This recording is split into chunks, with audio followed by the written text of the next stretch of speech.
सुमन के पिता एक कुम्हार थे और मिट्टी के मटके और बर्तन बनाकर बेचते थे। सुमन ने 10वीं तक की पढ़ाई पूरी कर ली थी और वो आगे की पढ़ाई करना चाहती थी। उसके माता पिता भी चाहते थे कि सुमन पढ़ लिख जाए। माँ बापू देखो, मेरी 10वीं कक्षा के नतीजे आ गए। मैं अव्वल नंबर से पास हुई हूँ। मास्टर जी कह रहे थे मुझे आगे 11वीं की पढ़ाई शुरू कर देनी चाहिए। हाँ बेटिया, मैं भी यही सपना मन में संजोकर चल रहा हूँ कि एक दिन मेरी बेटी भी पढ़ लिख कर अपने पैरों पर खड़ी हो। बस ये शरीर साथ दे जाए। कब से काम भी नहीं किया।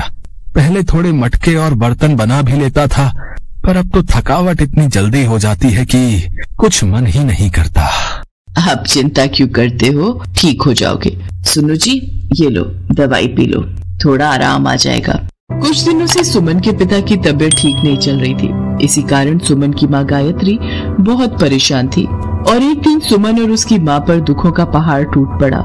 सुमन के पिता चल बसे। माँ चुप हो जाओ, देखो आपने सुबह से कुछ भी नहीं खाया है। अगर आप कुछ नहीं खाओगी तो मैं भी नहीं खाऊंगी। नहीं मेरी बच्ची, अगर तू भूखी रहेगी तो तेरे बापू की आत्मा को दुख होगा। आजा हम दोनों मिलकर खाते हैं। सुमन की पढ़ाई बीच में ही छूट गई। घर में करने के लिए कोई काम नहीं था। जो थोड़े बहुत मटके और बर्तन घर में रखे थे उनमें से कुछ बिक गए जिनसे उनका गुजारा हुआ। पर गायत्री को घड़े और बर्तन बनाने नहीं आते थे। उनके पास कोई काम भी नहीं था। सुमन, मैं तेरे बापू का सपना कैसे पूरा करूंगी?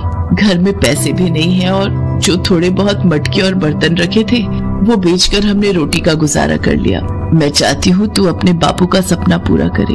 इसके लिए मुझे काम करना होगा, पर क्या काम करे यही समझ नहीं आ रहा। माँ, क्यों ना हम मटके में कुछ बनाकर बेचें? आजकल खाने पीने की चीजें मटकों में बहुत बिकती हैं। आपको पता है, मेरे स्कूल के पास एक भैया है जो मटके में जलजीरा बेचते हैं। एक आंटी भी है जो मटके में चावल बनाकर बेचती है। माँ, आपको पता है, एक दिन मेरी सहेली कह रही थी कि हमारे स्कूल के बाहर बहुत सारे ठेले खड़े होते हैं, पर कोई भी मैगी क्यों नहीं बनाता? क्यों ना आप हमारे स्कूल के बाहर मटका मैगी बनाकर बेचो, तो बहुत बिक्री होगी। सुमन, तेरा आइडिया तो बहुत अच्छा है बिटिया। एक बार कोशिश करके देखते हैं, शायद काम सफल हो जाए।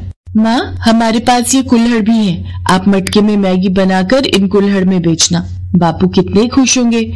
आज उनके बनाए बर्तन में हम नया काम शुरू करने जा रहे हैं। एक काम करते हैं, हम बाजार चलते हैं और मैगी बनाने का कुछ सामान खरीद कर लाते हैं। हाँ बिटिया, चल। सुमन अपनी माँ गायत्री के साथ मैगी बनाने का सारा सामान खरीद लाती है। अगले दिन गायत्री के पास जो पैसे जुड़े थे उनसे वो किराए पर एक ठेला ले लेती है।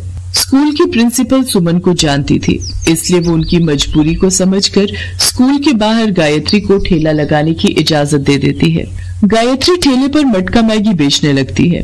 स्कूल के बाहर बच्चे गायत्री की मटका मैगी बहुत शौक से खाते थे। धीरे धीरे और भी ग्राहक वहाँ आने शुरू हो गए। एक दिन गायत्री के ठेले पर 2 ग्राहक आए और वो मैगी खाकर बोले, ये तो बहुत ही नया तरीका है मैगी बनाने का, मटका मैगी। भाई वाह मदन भाई, अगर हम अपने अनाथ आश्रम में होने वाले कार्यक्रम में इनसे बात कर लें तो बच्चों को ये मटका मैगी बहुत पसंद आएगी। हाँ, विचार तो अच्छा है। बहन जी, अगर हमें पूरे 3 दिन के लिए आपको बुक करना है तो आप बता दो कि कितना खर्चा आएगा।